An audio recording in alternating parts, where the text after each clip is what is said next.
Okay, so when we last spoke 2 weeks ago in class, uh, we talked about the foundations of Indian art. So since that was before the spring break and before the campus shut down, I thought it would be a good idea just to review a few of the things that we learned before we get into our discussion of Buddhism. So we talked about India. We talked about what a unique heritage it has. That the Indus River Valley civilization really is probably the origin of what we consider to be Indian civilization. Many of the characteristics that we associate with later Indian civilization first find their expression in the Indus River Valley civilization. So when we look at things like the Mohenjo-daro dancer, she looks very much like these Yakshi figures. When we see poses that look like yogic poses, or we see multiple faces, these look like the Trimurti of the Brahma, etc.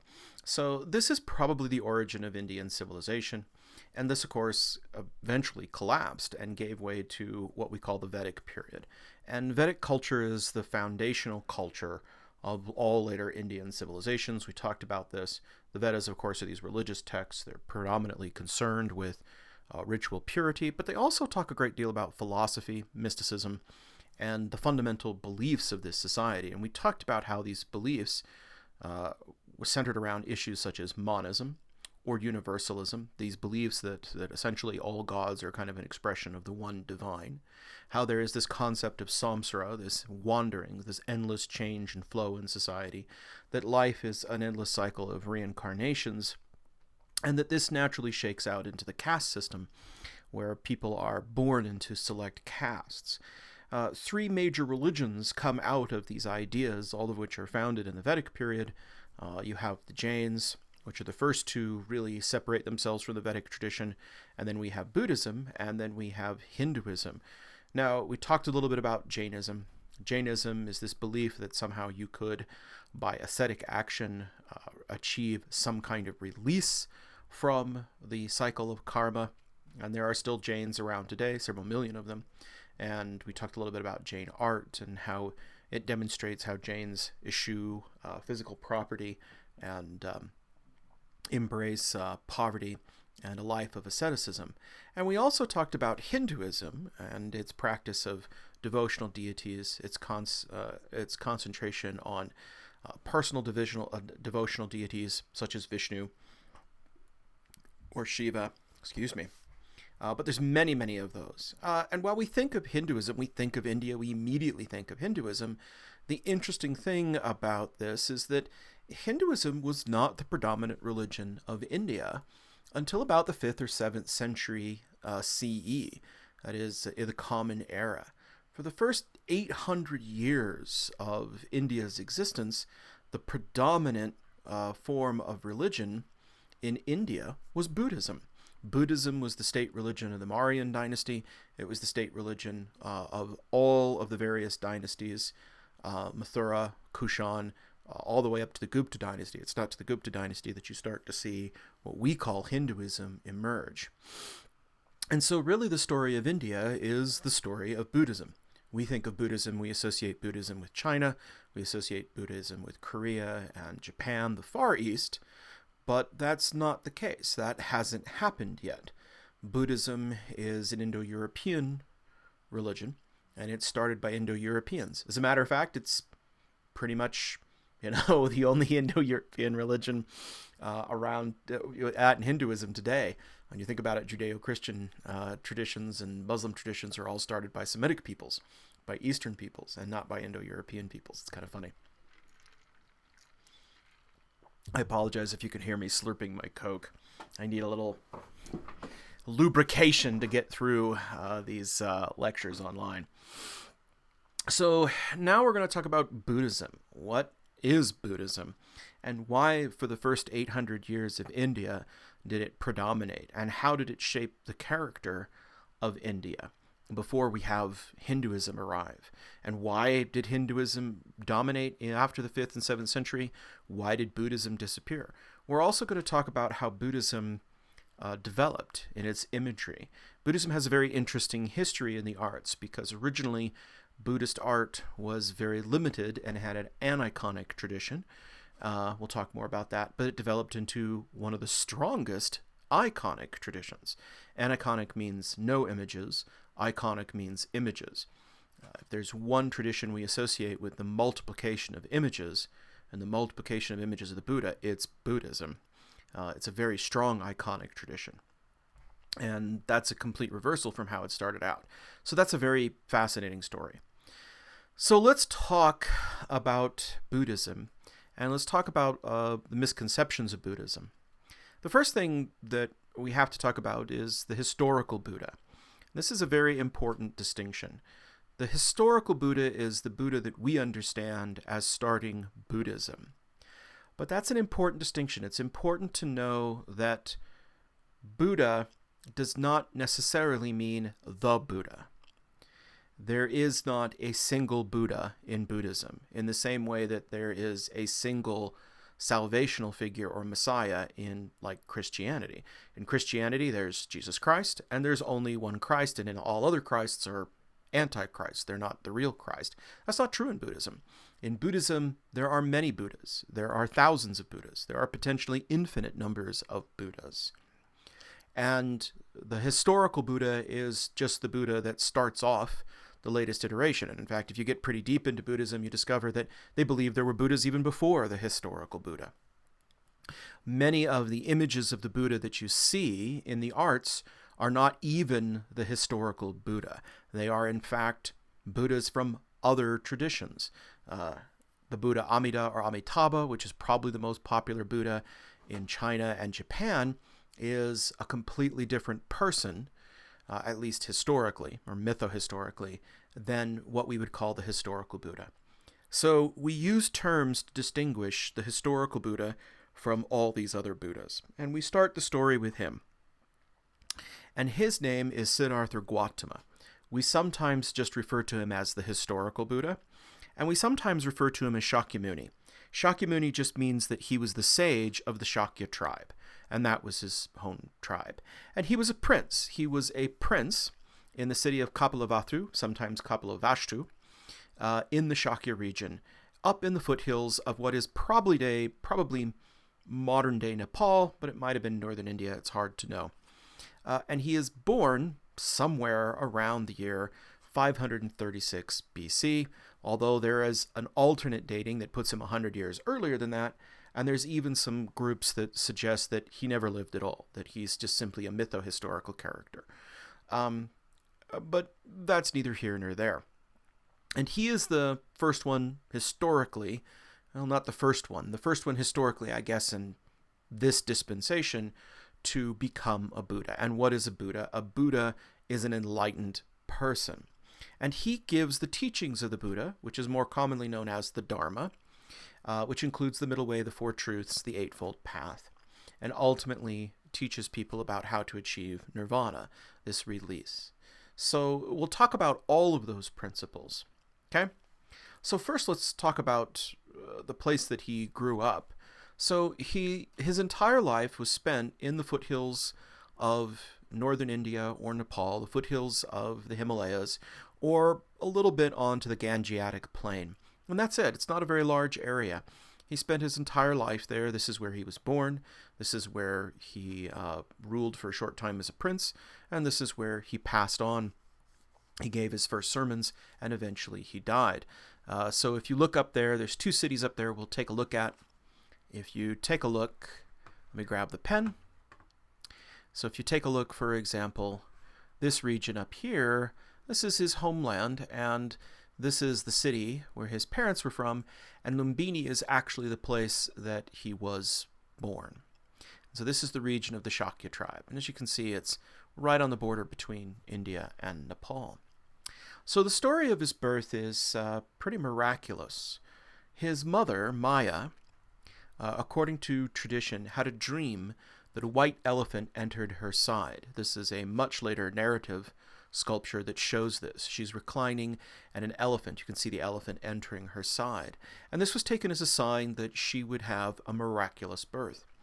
While she was traveling in the city of Lumbini, she came to term and gave birth to the child. But it was a miraculous birth. In the miraculous birth, the trees bent down to support her. So she gave birth standing up, which actually, as it turns out, was local custom. So that's not all that unusual. We now know that was local custom, so that's something that actually speaks to the veracity of the tradition.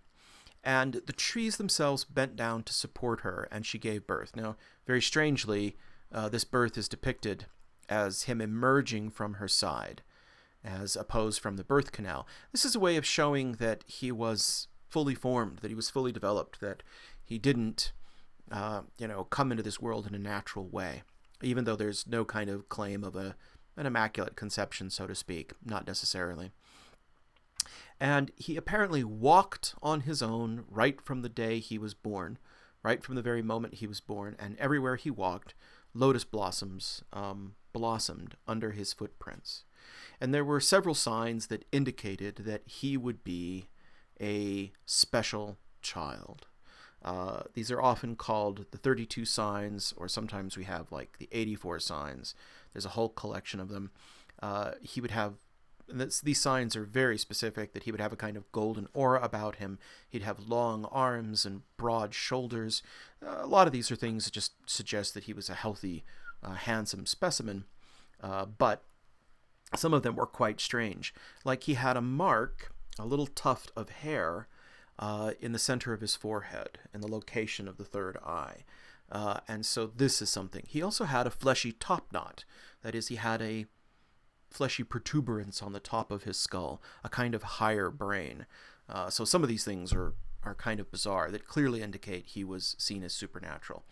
And he was given the name Siddhartha, which means he who hits his aim, which is kind of a warrior's name, but you could see how it could also be a religious name or a spiritual name. Well, his father took all of these signs, and he goes to a soothsayer, and the soothsayer gives him a prophecy regarding his son. And he tells his father that he will either be the greatest warrior that has ever lived and conquer the entire world, or he will become the savior of all mankind and teach people how to achieve salvation. And, of course, the father is like, well, crap, who wants a kid that's going to be a savior? That sounds like being a hippie. Can't have that. So he actually decides to keep his son entirely away from the rest of the world in the hopes that he'll become this great warrior and conqueror. So he raises him the rest of his life in isolation in the palace. So young Siddhartha is a young prince, and he's raised in the palace, and he never sees anyone who is sick. He never sees anyone who is ill. He never sees anyone who is in any way suffering. And he is completely kept from the realities of life. And then when he's a young man, entirely by chance, he leaves the palace. In some stories, a ball goes over the wall and he goes to retrieve it. In some, he shoots an arrow over the wall and he goes to retrieve it. There's a few different stories. But at any rate, he leaves the palace and he goes out the palace with his charioteer. You will discover that charioteers are very, very important in Indian tradition. If you were fighting in a chariot, you would basically trust your life to your charioteer. So they become very trusted counsels and life coaches, if you want to put it, or mentors, I guess is a better. Life coach is kind of a modern term. And Krishna, actually, the god Vishnu actually shows up as in one of his avatars as Krishna in the Mahabharata, who's a charioteer to the hero of the Mahabharata. So it's really kind of funny that the charioteers are so important. This is a theme you'll see in Indian art all the way. So he goes out with his charioteer, and he sees for the first time the realities of life. He sees an old man, and he says, "Oh, what is this?" And the charioteer has to tell him, this is what happens to people when they get old. Then he sees a diseased man, and he says, what is this? And he says, this is what happens to people when they get sick. And then he finally sees a decaying corpse, and he's shocked. And he says, what's this? And he's been kept from life his whole life, and he's been kept from death his whole life. And the charioteer has to say, this is what happens to people when they die. And everybody eventually dies. And then eventually he sees an ascetic, one of these people, probably a Jain, who was engaging in feats of self-mortification, either fasting or prayer or meditation or yoga, And he says, "What's this?" And he says, "Well, this is an ascetic. This is a person who's basically trying to achieve salvation or to achieve enlightenment." This is a huge shock to him. This is an absolute huge shock to him that this was the case. And so he realizes his whole life has been a lie. And so he decides to pursue the life of an ascetic. This is what we call the Great Departure. He renounces all of his wealth and his title. He takes off all of his jewels, all of his finery. He puts on a simple robe, the robe of an ascetic, and he leaves to go seek enlightenment. And so what you're looking at here is an ascetic Buddha. This is from the early life of the Buddha. This is a depiction of how extringent he was. He starved himself so that he became absolutely emaciated. We'll see a few of those. Here's a narrative relief of the Great Departure. He's riding on a horse here. The horse's head has been broken off. But he's leaving his house and renouncing his wealth. Here's another depiction of the Great Departure. This is a very common theme in Buddhist narratives from the Gandharan and the Kushan period. Here you see him, and he's dressed like a prince. Notice that he's under a parasol, this umbrella, this chhatra. Notice that the figures underneath him are actually carrying his horse. They're lifting the hooves of his horse as he departs. That's an evidence that he is this kind of sacred person, and his father is there. That's a common feature. It's a way of showing that he is the sacred individual. Here's another scene of him leaving on his horse. Here's another one of these ascetic Buddhas. So he quickly becomes the most accomplished ascetic that anyone has ever seen. He starves himself longer than anyone ever thought was possible. He meditates for incredibly long periods of time. He engages in solemn prayer and meditation and yoga, and no one can match him. He can mortify the flesh unlike anybody else. And he does this for years, and nothing happens. It's really kind of a fascinating story that nothing happens. And he realizes this isn't getting me anywhere. I've pushed myself to the limit of asceticism. I've done the most stringent forms of asceticism that Jains could possibly imagine, and I am no closer to enlightenment. And so it's at this point that he has a kind of revelation. The first revelation is the idea of the middle path, that these extreme forms of asceticism aren't getting him any greater to an understanding to life. They aren't getting him any greater understanding of the world or no closer to enlightenment. So he completely renounces his prior asceticism. He washes himself, he cleans himself, he eats food. He does not eat food to excess, but he doesn't starve himself either. He doesn't obsess about his looks or his clothing, but he doesn't, go naked or wear rags either. And this is what he adopts. He adopts the middle path, this kind of path of moderation, and instead focuses more on philosophical understandings of the universe. This actually causes he had accrued a large number of disciples, and this actually causes them to renounce him because they feel like he's lost his way. So after accruing this large number of disciples and he rejects the path that he found himself on, he goes a different direction. And he pursues a life of meditation.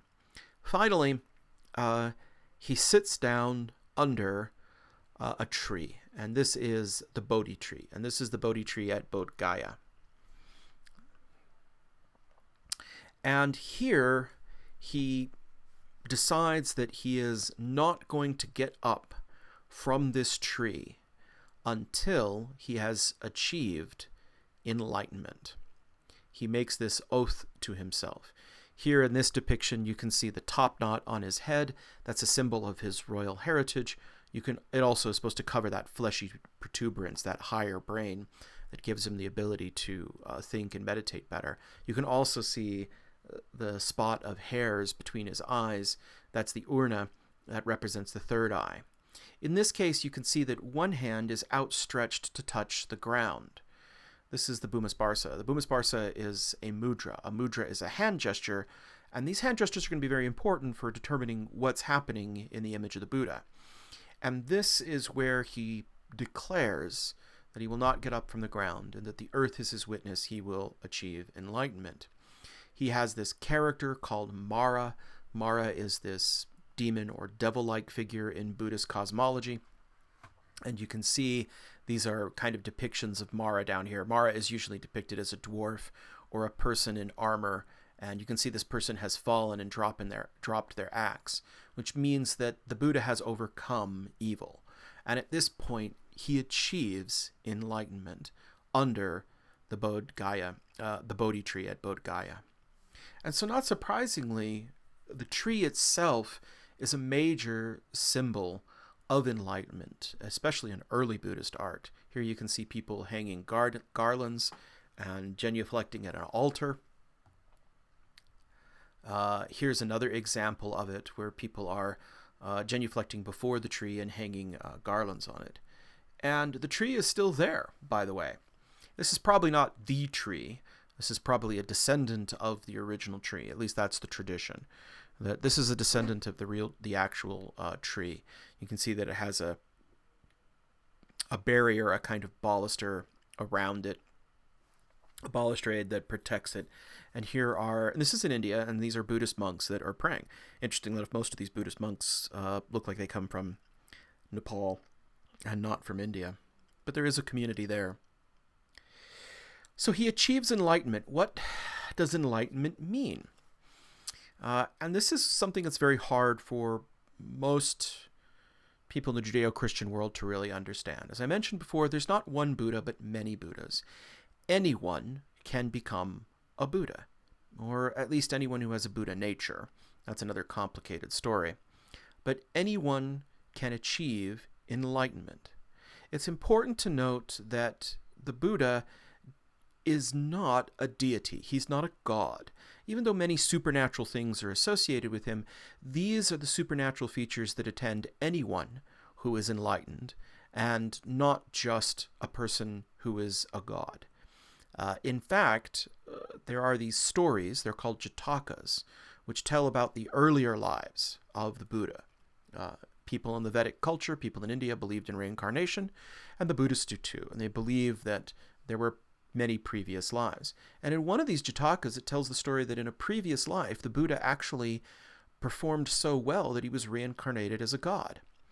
But when he got to heaven as a god, everything was perfect, but he was still stuck in the cycle of samsara, this endless wanderings. He couldn't get out, even as a god.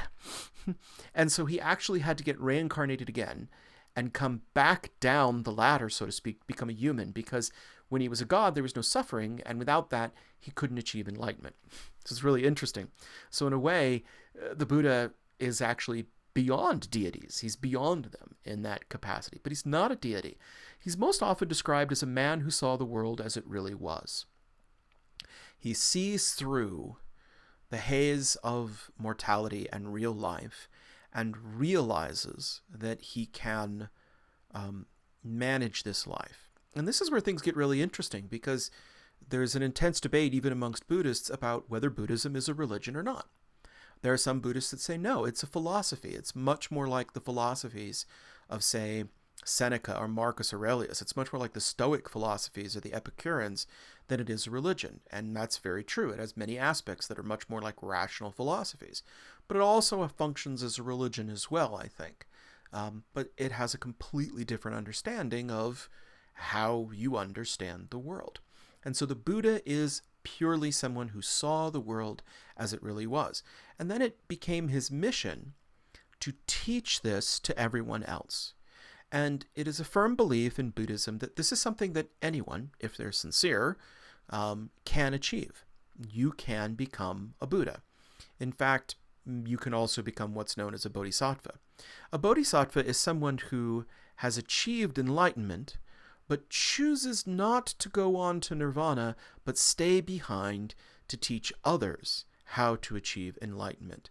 And the statue you're seeing here is a statue from Gandhara. He looks like a Gandharan prince with all his finery, but he actually represents a bodhisattva. So Buddha begins his ministry, and the first place that he actually teaches is Sarnath. Sarnath is commonly called the deer park. And this is where he gives the first sermon. And so this is a depiction of the Buddha giving the sermon or teaching the first sermon. he is making a mudra, a hand gesture, and this hand gesture shows him with one hand in a circle, and the other hand is behind it, underneath it, turning. And this is the symbol of the wheel. And so the wheel, or dharma, is the metaphor, if you will, for Buddhist truth. And so the first sermon, he teaches them about the wheel. And so the metaphor for the law or the teachings of the Buddha are personified as the wheel. And the wheel will become a very important symbol in Buddhist art and Buddhist culture because of this. In fact, the Indian flag today, even though India is predominantly Hindu, is the wheel, because this was one of the first national symbols of India. This was one of the first national symbols adopted by Ashoka, who was the person who converted the Mauryan dynasty to Buddhism. And so we often see in Buddhism this description of the wheel and the turning of the wheel.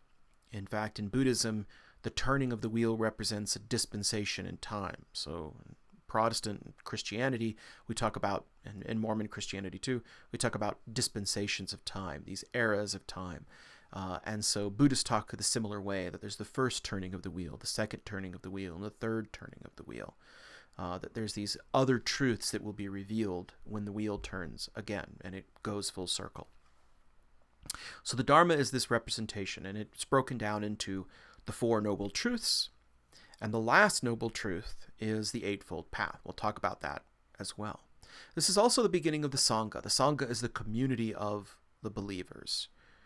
And these are the people who come together to share the philosophies and the teachings of the Buddha. And this puts together the three jewels of Buddhism. The first being the Buddha, the enlightened one. The second being the Dharma, the law, the wheel. And the third being the community. We sometimes call these the Triratna.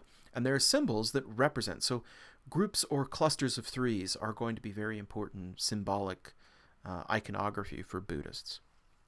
So here is the stupa at Sarnath. This was a stupa erected long after his death, but this is the location where the first sermon was supposedly given. And here he is, in this depiction, again, making that mudra, making the gesture of the turning of the wheel, okay, and teaching. This is the mudra is called the Dhamma Chakra, the Dharma Chakra, the turning of the wheel. So what did he teach? What were these Four Noble Truths? And this is where I hope you'll forgive this, but the first noble truth is life is suffering. And I couldn't resist this representation of the Buddha grumpy cat, but there you go. So the Four Noble Truths are the truth of dukkha, sometimes dukkha, but sometimes pronounced dukkha. These are Sanskrit terms. And what is dukkha? Well, dukkha is suffering. Sometimes suffering is a bit inaccurate term. Sometimes the better definition would be unrest or disturbance or a breaking of expectations. And so the truth of dukkha is that life is suffering. According to one of the stories, the Buddha is watching a farmer farm, and as he farms, he puts a plow through the earth, and the plow cuts worms in half. And he's like in shock because he realizes that even something as nonviolent as farming causes suffering. It causes suffering to these worms. The Jains, if you remember, were all about nonviolence, about limiting suffering. Some of them wouldn't even eat fruit from a tree unless it had fallen off naturally. But the Buddha comes to a very different conclusion. He says, nope, suffering is written into the deal. You cannot get away from suffering. The reality of life is that even the most nonviolent lifestyles cause suffering of some kind. And suffering is a part of life. And so then that comes to the second noble truth. So if life is suffering, the question is, where does this suffering originate? How does this suffering come about? If it's written into the universe and you can't get away from it, where does it come from? And here's where he comes up with a very novel idea. The truth of the origin of dukkha is that it's not in the universe around you. It's not in the things around you. The truth of the origin of dukkha is it's in you. The origin of suffering is desire, or sometimes a better translation would be expectations. You have expectations of the world that are inaccurate. You have an inaccurate view of the world. You think the world should do what you want it to do. You make plans, and those plans go awry, as all plans do, because no one can control the universe. And then you get upset. You get angry because the universe doesn't conform to your expectations. Well, is the universe wrong, or are your expectations wrong? And the answer is your expectations are what's wrong. He says your desire, your expectations is what's causing you to suffer. If you gave up those expectations and suffering, you would not suffer. You would be able to deal with the reality of the world. Can't change the reality of the world, but you can change your expectations. This brings us to the third truth, which is the truth of the cessation of dukkha, that the way you get rid of suffering is to get rid of these desires, to get rid of these expectations, to accept the world the way it is, and to understand that you're not in charge, that you're fundamentally meaningless. This is very interesting because the Western view is very much structured on causality, that you cause something to happen and this causes evil. It's very much tied into concepts of free agency, and Buddhists absolutely believe in free agency, but they're not so hung up on causality. It's like things happen and you either accept them or you don't. And if you don't accept them, you're the one that's causing yourself to suffer, not the reality of the universe. It's the way it is. This is very, very similar to what Seneca, a Stoic philosopher and Roman poet, taught. So you can understand why people think this is more philosophy than religion. The fourth noble truth is, how do you get around this? Okay, so if we've learned that life is suffering, suffering is caused by desire, and the secret to getting rid of suffering is to get rid of that desire, how do we do that? And that's the Eightfold Path. So the Eightfold Path is kind of broken up into three categories. The first is wisdom, the second is ethical conduct, and the third is concentration or effort. And oftentimes when you see the Dharma, when you see the wheel, you will see that it has 8 spokes to represent each one of these 8 concepts. So right off the bat is you have to have the right view. If you don't have the right perception of the universe, you're never going to be successful. So you have to have the right view, and the right view is, hey, life is suffering, you're not in control, and you have to give up your desire. If you don't come at it with that right view, you will never achieve enlightenment. You will always fail. The second is you have to have the right intention. If you're going at this because it's trendy or you're just bored, it's not going to happen. You have to have the right intention or you're never going to succeed.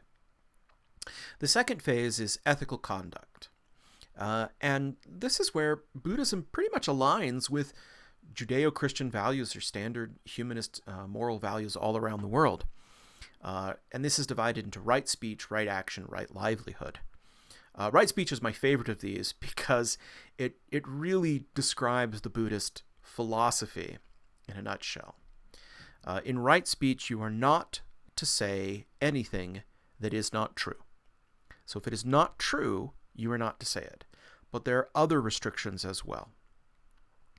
If something is true, but it is not said with the intent to help someone, you should not say it. So there's another thing. It's like, so the first is you don't say anything that is a lie because that causes harm. But if you say something that's true, but you say it without the intent of being helpful, to help another person, then you shouldn't say it. And there's actually a third level to this. The third level is if you say something and it's true and you say it with the intent to help someone, but the person is not ready to receive it or the timing is not right, that they will not receive it in the right way, that they may misinterpret you or may take offense, you still don't say it. So Buddhism says, okay, well, it's not just saying the truth that matters. It's not just, not bearing false witness. You have to speak in a way that doesn't prevent another person from seeking enlightenment. And this is a fascinating idea. Buddhism has almost a completely different view of sin than Judeo-Christian views. In Judeo-Christian views, when you sin, you're causing this offense against God. God said, don't do that. I commanded that. And if you do it, you break it. You're breaking this trust with God that you did. But the Buddhist that I spoke to once, he said, the way you think of it is that you don't do anything that is unhelpful. That is, if I do something that is unhelpful, that means it's preventing me from moving on the path to enlightenment. So when we go to number 4, right action, all of these are more or less the same things that any person in Judeo-Christian morality would recognize. You don't lie, you don't cheat, you don't steal, you don't commit wanton acts of violence, you don't sleep with your neighbor's wife. I mean, it reads like the 10 Commandments. But they have a completely different understanding of why you don't do this. You don't do this because God commanded you not to and that you break this trust with God. You do this because if to do the opposite is unhelpful. It hurts you in your progress. It makes you more attached to the world. It makes you more attached to things. It breaks you from this correct concentration. Number 5 is right livelihood. And generally right livelihood is a little bit complicated, but basically you're not to make you do have to eat. Buddhists recognize you have to eat, you have to work, you have to provide for yourself. You should not do it in any way that comes at the expense of others. And so, and different people interpret this different ways. So one way to interpret this is you can't be a butcher or you can't slaughter animals because you're killing life and you are causing harm to those animals. Or you can't be a soldier because that's violent. However, if you look through the history of Buddhism, there's plenty of soldiers and there's plenty of butchers. And so this thing has a little bit more flexibility in its interpretation. One of the things that's kind of shocking to people is that they think Buddhists are vegetarians by definition, but that's not necessarily true. Plenty of Buddhists eat meat. And even Buddhist monks eat meat. I had a friend who went to Thailand and they were shocked at all the Buddhist monks eating meat. And I had a teacher that had to explain it to him. And he said, well, okay, think about this. He said, you're a Buddhist monk. You have to beg for your food. You kind of take this oath of poverty. So you go to the local farmer. Well, if the farmer's just slaughtered a pig and he has pork, he's going to give you pork. Now, you're like, well, you can't take pork because that's violence. You've killed an animal. And so a Buddhist would never do that. But at the same time, to refuse hospitality from the farmer is to cause offense to the farmer. And it's not the farmer's, that just happens to be what he has on hand. You didn't kill it. And so you concentrate on what's happening right here and what's right now. And so there is some flexibility in this. It's really kind of interesting. There's a very famous Buddhist story. I'm sure you've heard it before. 2 Buddhist monks come to a river, and these 2 Buddhist monks have made an oath never to touch a woman. And there's a woman there who can't get across the river. And the one older Buddhist monk says, okay, I'll carry you over. And so he carries the woman across the river and then lets her go. And the younger Buddhist monk is fuming that he touched a woman. And they go on their journey and they walk for miles, and he fumes and he fumes and he fumes. And he finally can't take it anymore. And he says, why did you touch that woman? Our order prevents you from touching the woman. And the older Buddhist monk looks back at him and says, I left that woman and I stopped I let that woman go, and I haven't been holding on to her since the riverbank. You have been holding on to her for the whole rest of the time. And that's a very practical kind of notion about how you do things, that there is a practical quality to this, that sometimes you have to break the rules, but you break the rules for practical reasons, but you don't hold on to it, you don't obsess about it. And so there's a lot of flexibility built into how you interpret these things. And then the last section is concentration. And this is just, you have to give the right effort. You have to give the right mindfulness. You have to give the right concentration. If you're not serious about how you do this and the way you do this, you'll never achieve it. It's important to know that this system is considered cyclical, that if you have the right view, the right intention, you have the right speech, the right action, the right livelihood, this will build and lead to the right effort, mindfulness, and concentration. And as you do this, this cycles back to number 1. Again, remember, this is a wheel. It goes in a cycle. This cycles back to number 1, and you will gain greater wisdom and greater intention and improve, etc. So you can almost see this as a system of spiraling upward towards enlightenment, to where you eventually achieve this enlightenment. So let's talk about Buddhist concepts of the soul or cosmos. This is where things get really complex, but these are very important because these deal with how we understand images in the Buddhist world. I'm not going to try and say that. It's hard enough to say the Nahuatl words. I'm not going to say the thorny Sanskrit words. I'm just going to describe it. It is dependent origination. This is such a fascinating idea. What is the ultimate nature of reality?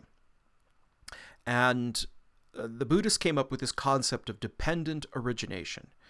That is, what are you really? That is, you think you are a person, you are a soul, that you're real. And so the Buddhist thinkers and Buddha himself said, well, okay, let's pile up a heap of pebbles. And you look at that heap of pebbles and you say, okay, that's a heap. And the word for that is the skandhas. And you think that thing is real, but it's just a pile. And I can take those pebbles and I can scatter them, and the heap is gone. The heap has disappeared. And so that's what you are. You're a heap. You think you're real, but you're not. You are just a pile of something else. You are the skandhas, the heap. Your concept of yourself is dependent upon everything else. You can think of it like a Venn diagram. You have two circles, they overlap, they create an overlapping section. And that overlapping section seems real, but if you move those circles apart, the overlap disappears. You're the overlap. You think that you are separate and unique yourself, but you are just the interaction of two or more different things. Such an interesting concept. And this brings the concept of an Atman. Atman means soul, and Atman means not soul. And this is a very important concept of Buddhism, that you yourself are not there. You have an illusion of yourself. You're like that heap of pebbles that's brought together. You sit around saying, oh, look, I'm a heap of pebbles. But the pebbles can be scattered and you cease to exist. When you get to Vajrayana Buddhism, that is Tibetan Buddhism, they have this concept that they call the mind, the subtle mind, and the very subtle mind. And this is perhaps another way of understanding it, that the mind, that what you think of as your mind is really you just interacting with the world. And if you think about that, that's true. Very rarely do we actually sit and just think independently of anything else happening.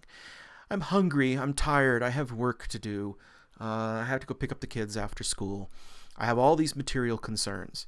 And I sit there and I think I'm thinking, but I'm not thinking. I'm actually just reacting to the world around me. And that's the level of the mind. Then there is the subtle mind. This is where you think, but your thoughts are entirely included within yourself. This is the questions of, what am I really? Who am I?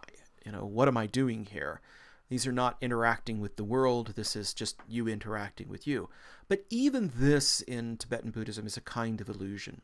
And then beyond that are the true thoughts, the true independent thoughts that aren't dependent upon interacting with anything else. And this is the very subtle mind in Tibetan Buddhism.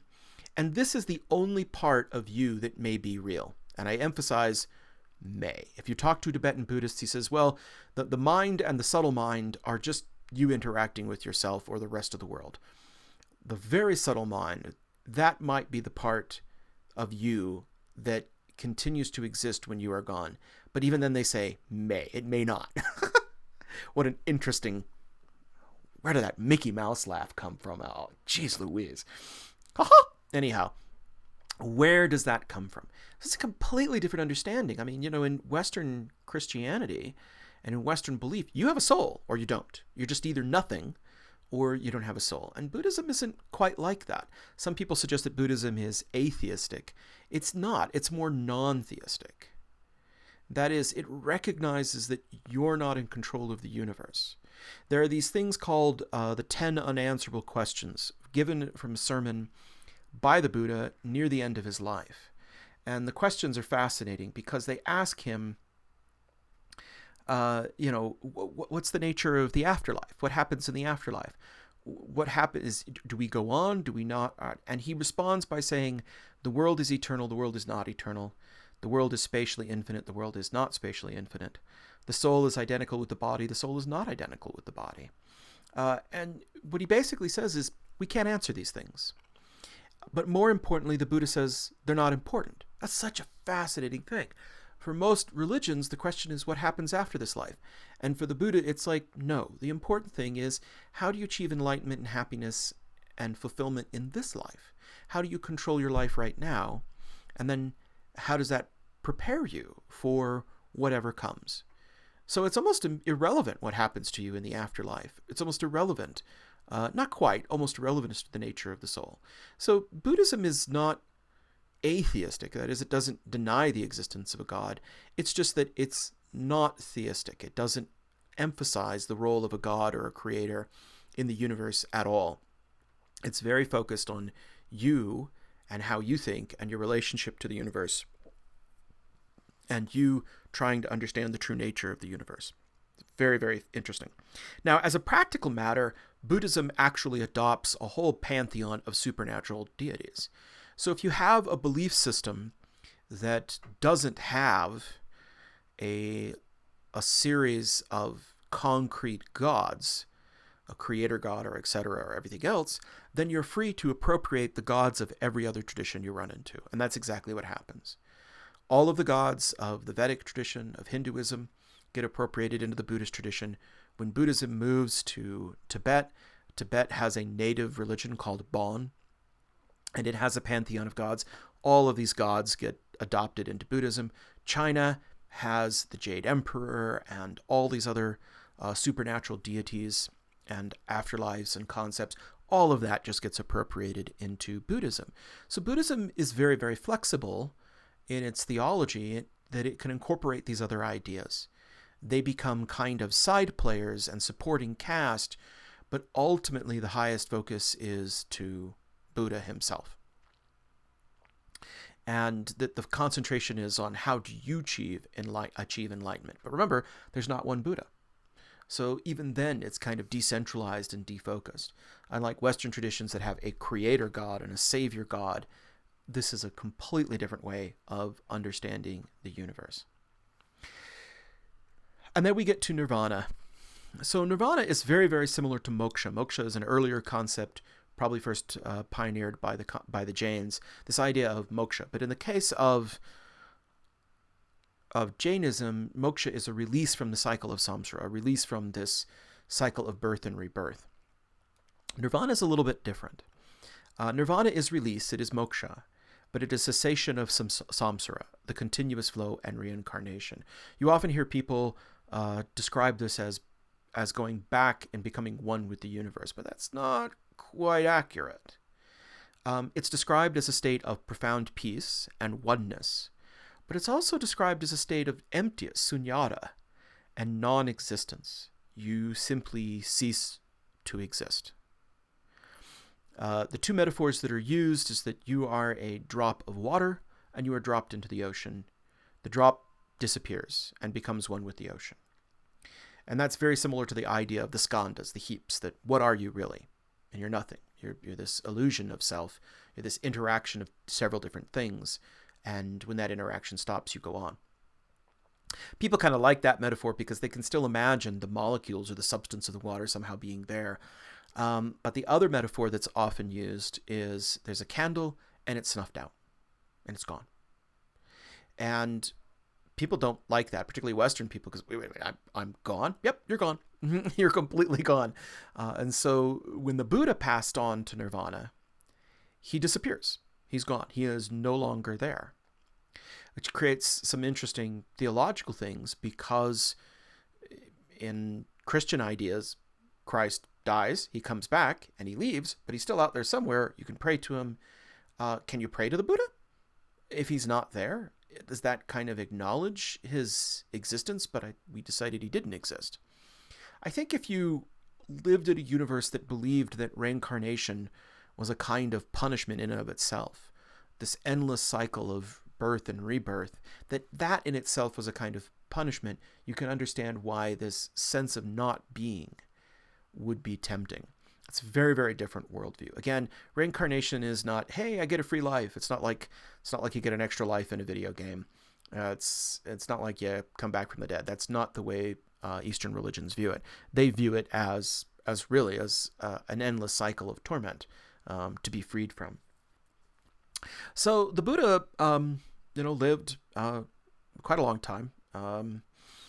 Different dates give the date of his death, but we generally date the Mahaparinirvana, that is the passing on of the Buddha, to 436 BC. And here's a depiction of the Mahaparinirvana of the Buddha. The Buddha is reclining, and so usually when you see the Buddha in the state of recline, this is a reference to his passing on into nirvana. He dies. His disciples are gathered around him, and they're in a state of mourning. Here we have the disciples in a state of mourning as he passes on, and there he is reclining. We have a few Buddhist monks in front. We'll talk about that more when we get to the iconography of Buddhism. So this passing on of the Buddha becoming nothing, is really interesting, and it may be one of the reasons why Buddhists in their early iconography in India embraced aniconism. Aniconism, again, is this tradition where you do not show an icon or an image of the religious figure. The strictest aniconist tradition is Islam. Islam will not put any images in their mosques. No animals, no birds. About the only thing they can get away with is vegetal motifs, but those are just decoration. They're abstractions. Nothing recognizable, nothing concrete. They express God through geometry and through Islamic calligraphy, because you cannot represent God, and they're absolutely against it. Jews and Christians, to a lesser degree, are encouraged to not use idols, but those get broken all the time, and those rules are very flexible in Christianity and Judaism. Even synagogues had images in them. They just didn't have images that were meant for veneration.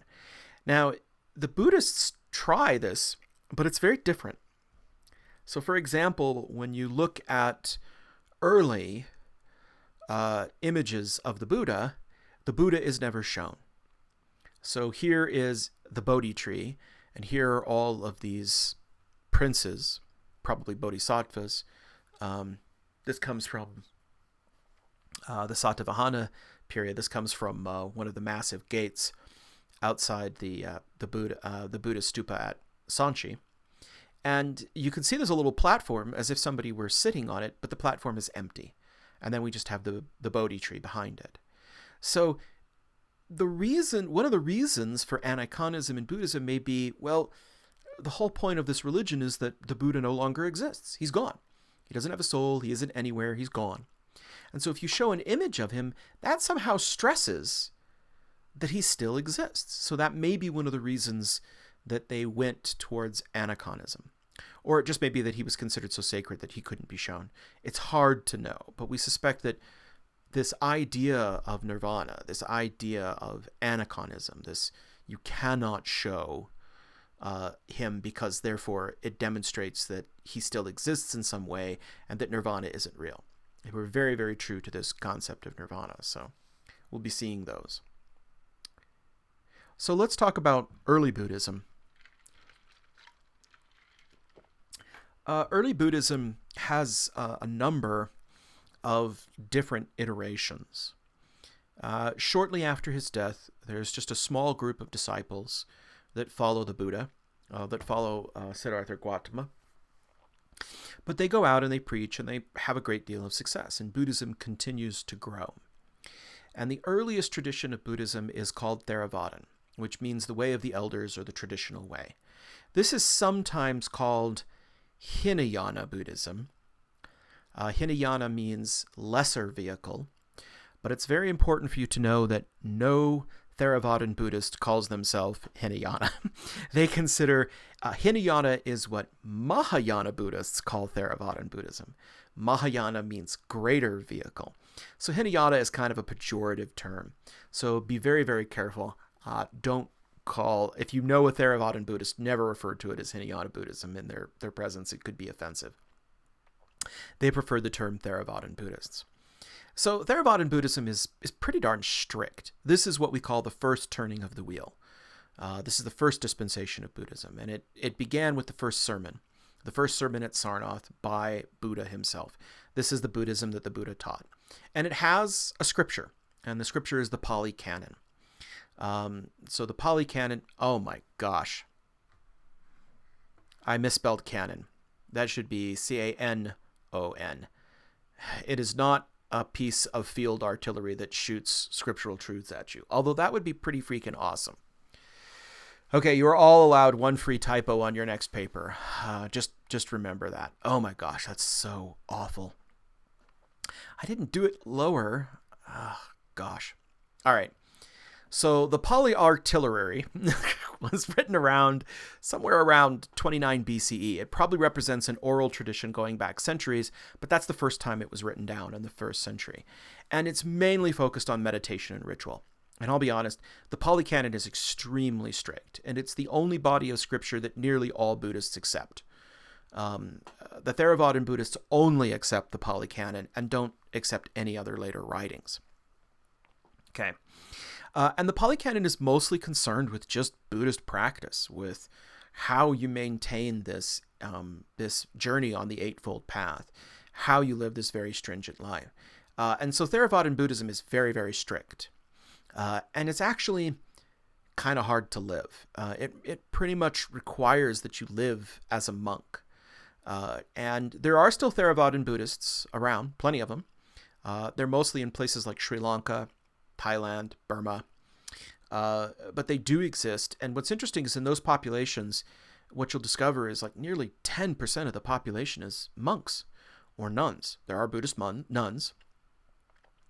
And so they live a very, very strict lifestyle. And oftentimes what will happen is a person will live their life, make their career, retire, and become a monk as well. So it's a very, very strict lifestyle. And this is a problem because people need to leave. They need to live. They need to eat.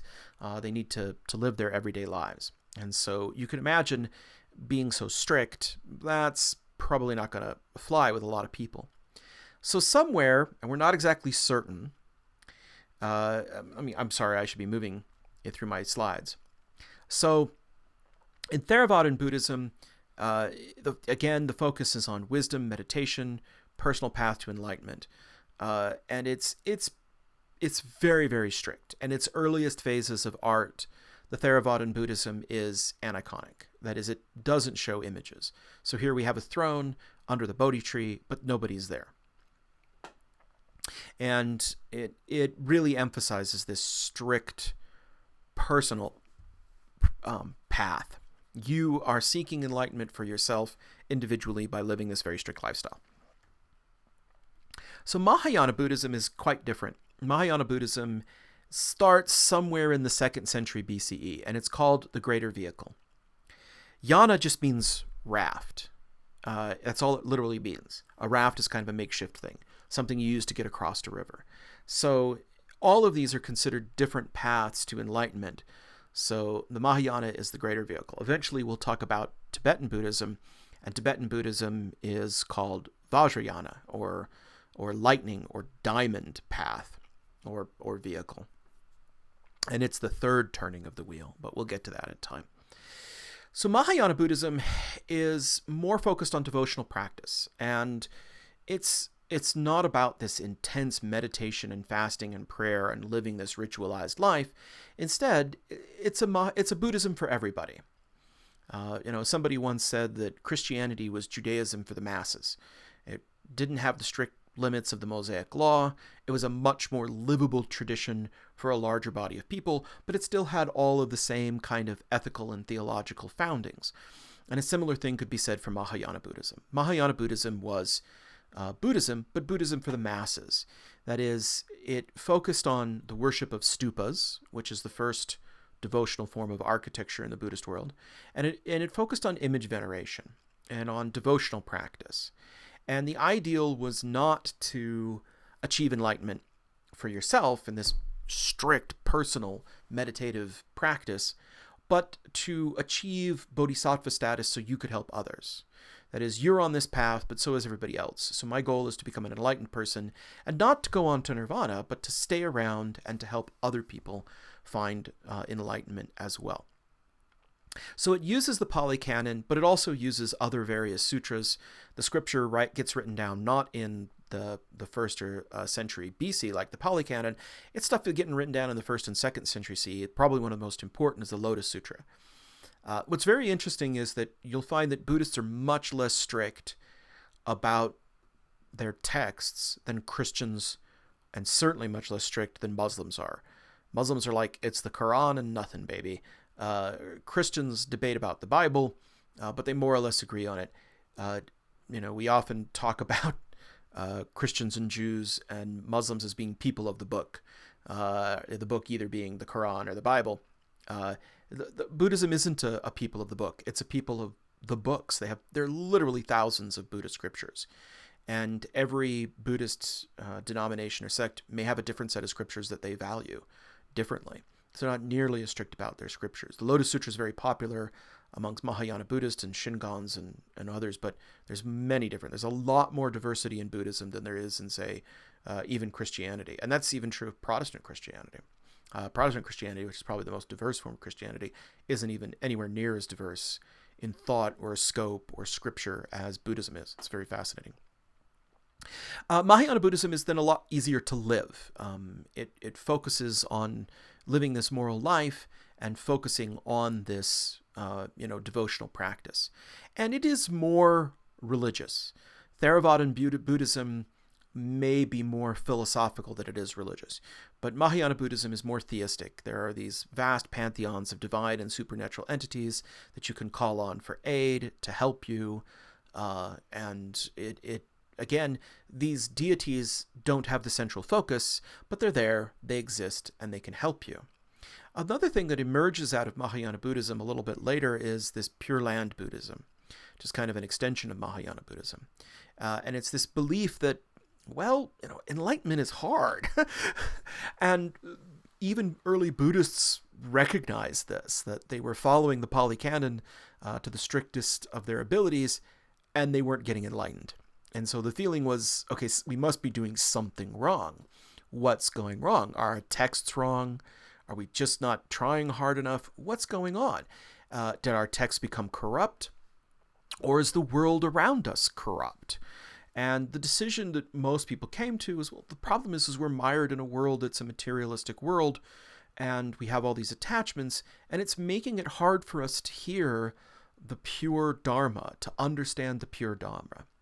So this new kind of Buddhism emerges out of Mahayana Buddhism called Pure Land. Pure Land is not exactly identical to Mahayana Buddhism. It's an extension of Mahayana Buddhism.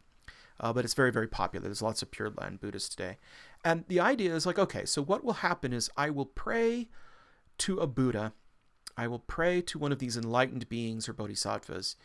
And when I die, instead of being reincarnated into another life or another world, I will be reincarnated into a pure land, into a cosmic plane where I am free from all of the distractions and the materialist concerns of the current plane or world. And in that world, I will be attended to by a cosmological Buddha, a cosmic celestial Buddha. And there's potentially infinite numbers of these. Vairocana is one of these, and Amitabha is one of these too. Amida Amitabha is another one of these as well. And in that pure land, I will be taught the pure Dharma. And in that pure land, I can then understand it perfectly. And from there, I can then go on to nirvana. So a pure land represents a kind of pit stop. It's not exactly a purgatory, because you're not being punished or purged of your sins. It's just a pit stop, a place where if you didn't quite get it in this life, you could have an opportunity. And there's many, many pure lands. Mount Meru is a very common pure land. Mount Meru is this mountain that's supposed to be at the center of creation, this kind of axis mundi or cosmological mountain. And it shows up in the iconography of Tibet as well. And you'll see it everywhere you go. And so there's lots of Pure Lands that exist. And so the Pure Land is a kind of iconography of this pit stop or way station between you and achieving nirvana is a very common expectation. So most Buddhists believe, Mahayana Buddhists believe that they can receive assistance, supernatural assistance from divine entities or from other Buddhas or bodhisattvas who can then assist them in this progress. So in this way, it's very similar to the devotional practice, the bhakti tradition in say, Hinduism. Okay, so let's talk about Buddhist iconography. It takes a long time for Buddhist iconography, centuries in fact, but I find it easier to talk about Buddhist iconography all in one lump sum so that you can understand it rather than saying, oh, well, this is where this starts, this is where that happens. So let's talk about the various forms. So when we see the Buddha, he often has very, very iconic features that we'll talk about. So one of the first is at the very top of a Buddha or at a Buddhist shrine, you will often see a parasol or an umbrella. And I've shown this before, but let's go back to it. So if you remember going back to that scene of the Great Departure, if you look here, and I'll pull out a pen so you can see this, he is under a parasol. He leaves under a parasol. So a parasol is this age-old symbol in Indian culture of nobility, of royalty, and also of sacredness, that you are going to be seen as sacred. So whenever you see a parasol or an umbrella, which we call a chhatra, India is a very hot country. You can imagine why this is a symbol of nobility. It's very hot, so you have somebody, a slave, a servant, to carry an umbrella around you because you're the king, to show that you are, important, that you're in the shade. But this then becomes a kind of symbol of purity, of sacredness in their artwork, and so you will see it everywhere you go. Okay, moving down this iconography. The next thing that you'll notice is the top knot. So the top knot is the Ushnisha. And the Ushnisha is, again, a top knot was a symbol of nobility. When you were a noble or a prince, they would take your hair and bind it up into a knot in the top of your head. And this was an indication that you were a prince. And the Buddha was, in fact, a prince. So he retains the top knot. I have a friend, and the top knot is still used. It's used in Indian art. It's used everywhere. So I had a friend who was complaining. He was from India, and he was complaining that there's nothing more annoying than the Indian hipster who wears flannels and has a beard and dresses like a lumberjack. And I told him, I said, tell you what, if you take care of all the white dudes with top knots and head, and man buns, which is an Indian tradition, we'll take care of all the Indian lumberjacks. We'll clear out both annoying hipsters of both varieties. The other purpose of this this top knot is, in addition to representing royalty, not loyalty, royalty, it also represents that fleshy protuberance, that higher brain. So the Buddha could actually achieve enlightenment because he has an extra brain. He can really think. He's super smart. So then we have the halo, and it's important to know the halo is very, very early. We associate halos with the Judeo-Christian tradition. Actuality, we think the halo is fundamentally Indo-Persian. It starts in Persia as a kind of solar disk, and then it migrates over to Eastern Mediterranean, but it also migrates into India. So this is an example of cultural appropriation from Persia. But again, it represents the solar disk, but it represents this aura of light, this aura of enlightenment. It's very, very common in Buddhist art. Then you have the urna, that's the tuft of hair, sometimes described as a tuft of white hair or brown hair, that was this birthmark, this mole or birthmark on the forehead of the Buddha, but represents enlightenment. It represents the third eye. The face always has these kind of very placid, impassive movement to show that he is serene, that he's not perturbed by the world. He wears a traditional two-part monk's robe to indicate that he is humble, that he has given up most of his worldly possessions, and usually the left shoulder is exposed, but not always. His earlobes are often long and pendulous and dangling. So if you've been in the class for a while, you know that every single culture on the planet has ear spools or gauges, and they had massive ones in India as well. But when he renounced his wealth and his princely title, he took out the ear spools and gave them back to his father and renounced the wealth. And so then he has these big, long, saggy, empty earlobes. So this is a way of showing that even though he was a person of privilege, even though he was born as a prince, he has now given that up, and he has freed himself from the attachments of the world. One of the most important features is going to be the mudras. The mudra, of course, is the hand gesture. And the hand gesture is going to indicate what is happening at the time that he is talking or doing things, okay? So we're going to talk about hand gestures a lot. There are literally hundreds of mudras. I know about 35 of them. You really only need about 4 or 5 of them to kind of get a handle on Buddhist art. But every time I start looking, I can find a new one. But there's some that are more popular than others. Notice he's seated in a lotus position. This is, again, this heritage that he gets from the Vedic culture, from the yoga tradition. This just represents discipline and represents a state of meditation. Usually he is shown without shoes because that indicates, again, his poverty, his humility, his modesty. So when we look at mudras, there's lots of mudras. I'm going to highlight the most important ones. So the Bhumisparsa. The Bhumisparsa is the earth witness. When he achieves enlightenment, Mara challenges him and tempts him, and he reaches down and touches the earth and says, I will achieve enlightenment. The earth is my witness. So this is the moment of enlightenment. This is the moment of enlightenment. So whenever you see the Bhumisparsa, that's the moment of enlightenment. You usually see it when he's sitting under the Bodhi tree. The other one that's important is the dhyana. The dhyana mudra is a gesture of meditation. The hands are in the lap with the thumbs touching, the thumbs forming a triangle. This is the gesture of meditation. You see this everywhere. It's very, very important. The abhaya, you usually see this one when the Buddha is standing up.